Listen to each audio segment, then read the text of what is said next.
What's up, everyone? Welcome to Visual Effects Artists React. Today, we've got an old Hollywood brainbuster. This is entering the realm of impossibility. We've got J-Lo in a live-action Titanfall fan film. Holy god damn!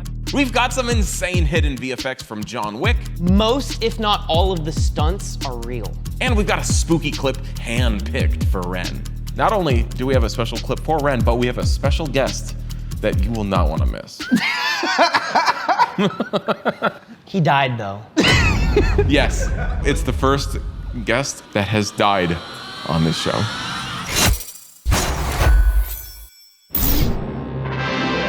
This was a clip recommended in the comments.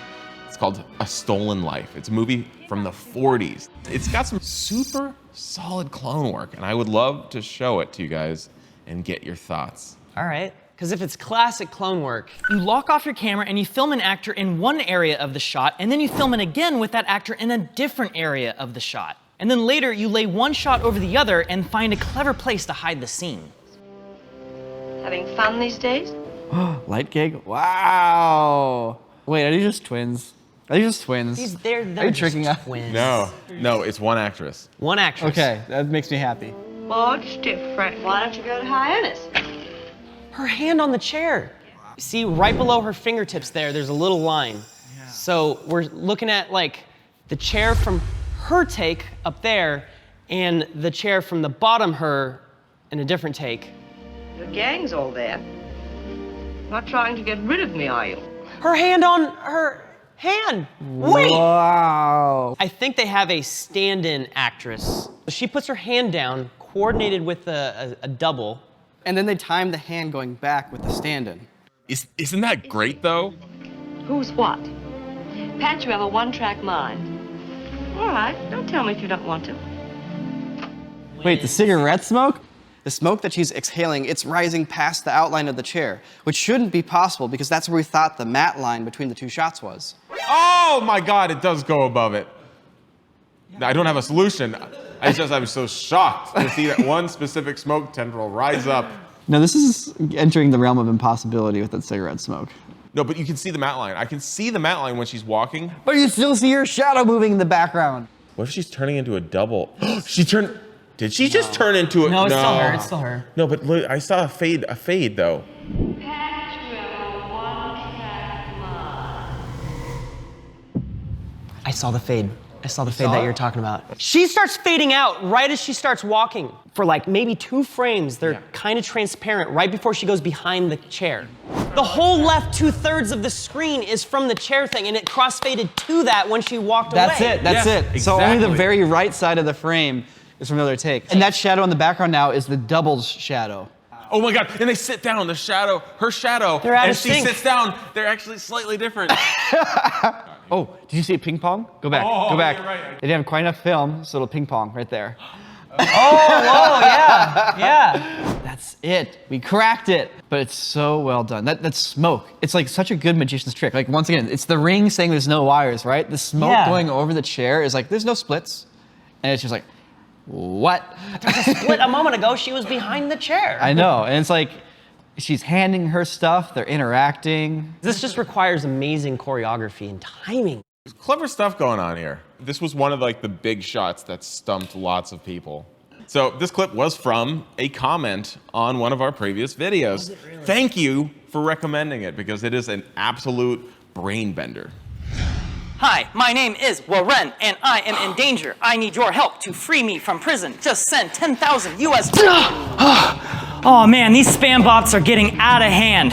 But thanks to today's sponsor, Incogni, you can fight back against spam. Using Incogni is like having a guardian angel from the internet looking after you, making sure that they've got your back, to make sure that no data brokers can either unknowingly or even worse, knowingly sell your information to malicious parties that want to do bad stuff with it. Anytime you use the internet, you leave a digital footprint of all the websites you visited, the things you buy, the sort of stuff you do in your life. And that's getting sold to all these other companies that I now get tons of spam text messages and phone calls. On top of the whole risk factor of I could maybe lose my identity. Fortunately, that hasn't happened yet, but it could happen to any of you if you use the internet.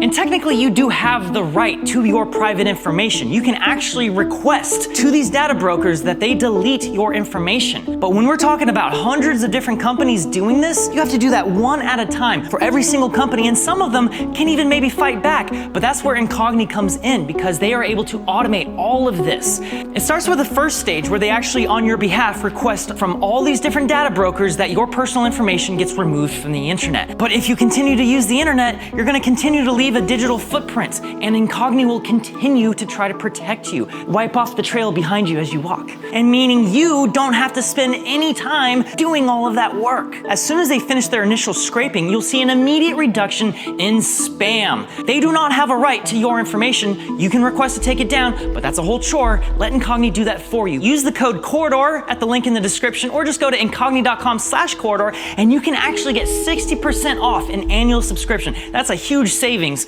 But let's go ahead and get back to React, because we got, what's next? Spiders. No. Yeah, a lot of them.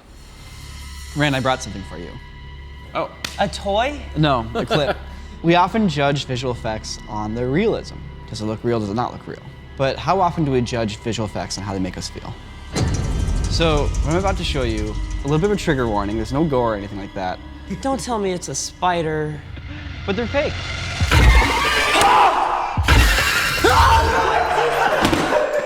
You don't have to watch this if you don't want to, Wren.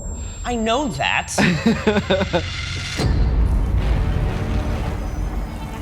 No, it is a spider! Oh no. They look like real spiders, dude. Yeah. They move like real spiders. Don't tell me they have to walk through there. that's probably the plot, yeah. I don't think they do a shot like this, and then it just cuts to them going, nah, and then they close the door. I mean, they got hoodies. Just put your hood up, zip it shut, and then run through there. Oh yeah, they're doing what I was thinking. Yay, not a stupid movie. Whoopsie, oh, whoopsie doodle. Why do they have to look so real? They look really good, don't they? What, are some of them real? You know what? The fact that you're asking that question means the effects team did a fantastic job on this film. Yeah. Oh my god! Little spider. That just crawled out from under. I don't. It called from in. It was in your shoe. Look at this little guy just scurrying around. All right, this is the last roller coaster ride here, Wren.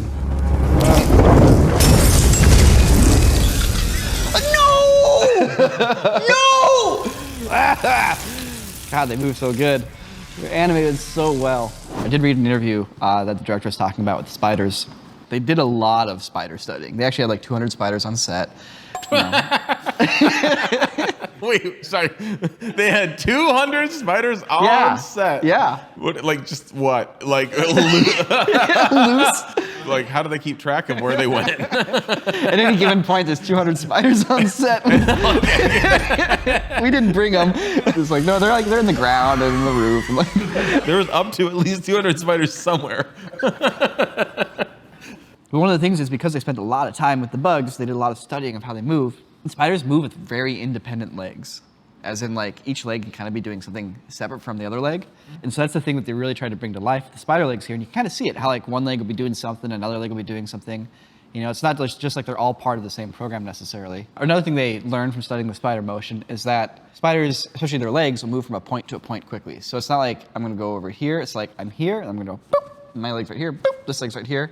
And so everything just kind of like snaps to new points very fast. And so they really got that motion down, they really got that animation down. And then things just feel like they're shot very intelligently and like mixed really intelligently. And you know, you have things on set that are real, you have real spiders being comped in, you have CGI spiders that are being animated by hand. All the different elements coming together at the same time to make it hard to tell what's going on. Another? What the H? All right, let's just take a look, guys. Hold on. Did you? Where are they? I did not do any sort of spider Did you do this? here. Did you just like come in with a bucket of spiders and like? I did not. I did not hide spiders. Are you like under the releasing couch. them? I do not feel well. I'm just gonna leave my feet elevated for the rest of the Just episode. like this for the rest of the episode.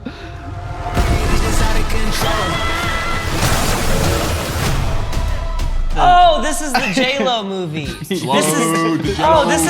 Titanfall. This is the Titanfall movie, right? Titanfall movie. Titanfall movie.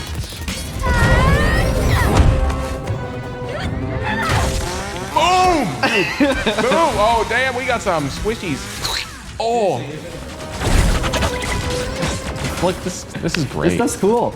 This is super cool. This is what I'm saying. Like, you watch it and remember, this is cool. Just remind yourself, I'm watching something really cool right now. Like, imagine you're on YouTube and some guy's like, Titanfall short film. And you watch it and you're like, holy shit. Yeah, I know. Holy god damn. Seriously, if I was like Titanfall short film that's popped up on YouTube, my mind would be blown. I'd be like, everyone, stop everything you're doing. Did you see this Titanfall short film?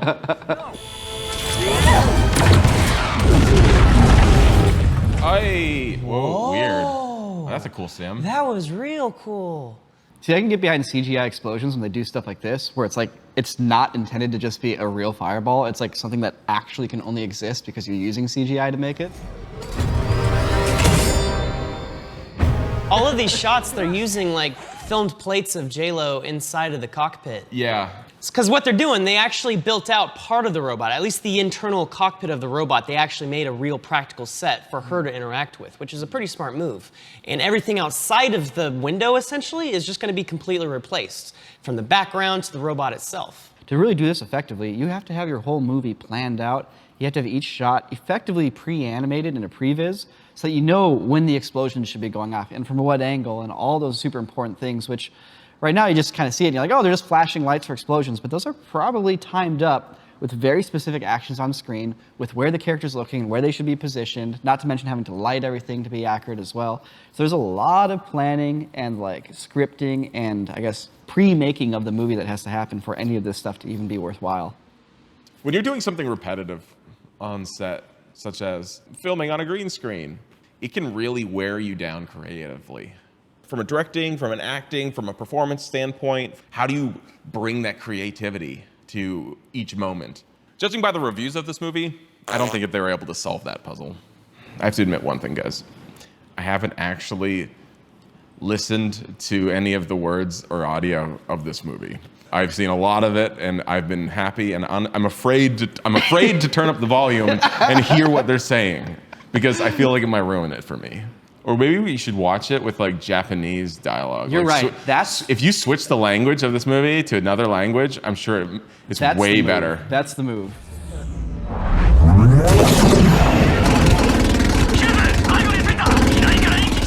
Yeah. Yeah, this is way better. I think this is the superior viewing experience. I really like this movie now. アトラス、逃走経路はありません。AI 兵士6体と戦えるわけない。 God, you just like made the you literally like added another star to the movies. Yeah, like literally, yeah. We literally just made one of 2024's best films. Just You're here. right. You're just right. with a little click, boom, top 10 list.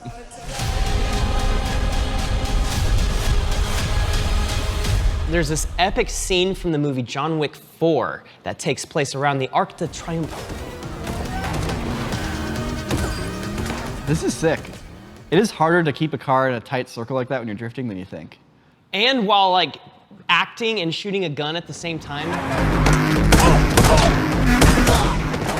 I think the only unrealistic thing about this scene is that like none of the other drivers are acknowledging that the fact that the whole place hasn't like shut down. Well, isn't that that's kind of the motif of John Wick, is that, you know, ever since they established you could have a silencer fight in the subway, you know, That's and true. no one notices. That Like is they're true. like, we can have gunfights anywhere now. Oh, this is what I'm talking about. This kind of stuff. Yeah. Yeah, to everybody who's normal, they don't see these people. They're invisible. Yeah.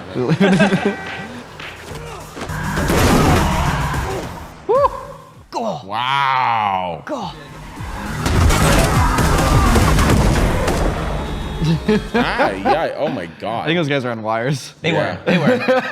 Real hits, but they were on wires. Most, if not all of the stunts are real. They're not digi-doubles. What is digital in this scene is the entire environment they're fighting in. They actually shot at an abandoned airport in Berlin. Really? None of Paris is real here. What about the cobblestone street? Is the street all replaced? The street is all replaced. The cars are all added. The trees, the buildings, the arc itself. They basically mapped out the entire street. And so they're able to choreograph everything very specifically. And so what we're seeing are all the stunts captured on camera for real. Most of the cars are CG. All the background cars at least are CG, but some of the hero cars are real. And what's really interesting is that they actually developed this special padded car for all of the stunt hits that they're taking. Sweet! Oh my God! I love it. Wait, so it's a soft car designed for hitting people. That's so cool. This is a tremendous amount of rotoscoping as well. Look at the actual stunt guys. They're identical between the plate and the final shot. Actually, if you go back real quick, not the two guys in the front, but the one guy in the back, if you watch the untouched plate, he accidentally lands on his feet, and then he falls down.